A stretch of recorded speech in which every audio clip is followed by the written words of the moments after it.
أعوذ بالله من الشيطان الرجيم بسم الله الرحمن الرحيم آیات نمبر یوسل یوشپیتا سورة آل عمران څلورمه سپاره. وما كان او ندی مناسب لنبی د نبی د پارا ان یغل چې د غلاو کی په مال غنیمت کی. ومن یغلل او هغه څوک چې غلاو کی په مال غنیمت کې یأتی بما غلا رابشي بما هغه څه سره غلا چې د پټ کړي وي یوم القیامت په ورځ د قیامت.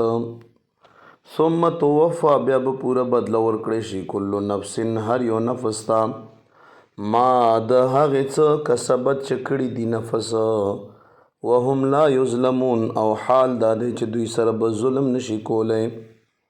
مال غنیمت کې ځینې منافقانو دا اعتراض وکړو چې نبی علیه الصلاۃ والسلام څادر چې دی دا اخیستی دی یا بل یو شی وخلو، نو الله پاک فرمایل چې نبی چې دی دا غلول نه کوي. هر یو زمانی نبی چې وي هغه مال غنیمت نه شی نه سیټ کوي بغیر د اجازته، حالانکه امیر ته هغه ته دا جایزم هیڅ خبره نشته پکې، خو بیا هم مال غنیمت کې شی اخیستل دا نه وي پکار.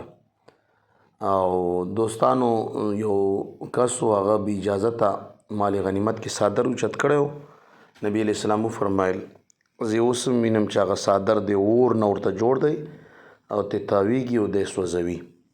نو بې اجازته شی راغستل نه وي پکار، که هغه مال غنیمت والا شی دی او که بل یو شی دی، مالک نه یا چې مشترک وي د هغې نه خامخا اجازت چې وي دا لازمي او ضروري وي.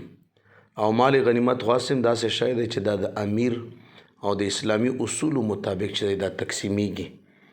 نو په دغې آیات کریمه کې د دغې خبرې ذکر دی. او بیا دا فرمایي چې هر یو نفس ته چې څه یې کړي دي د هغوی به پوره بدله ورکولی شي. الله فرمایي فمن یعمل مثقال ذرة خیرا یره، چا چې ذرې قدرې خیر کړی هم وبې ویني او چې چا ذرې قدرې شر کړی هم وبې ویني. نو کوشش دا پکار دی چې موږ د خیر کارونه وکړو، خیر وکړو همیشه دپاره او د شر نه ځان وساتو، دا به د موږ تاسو کامیابي وي.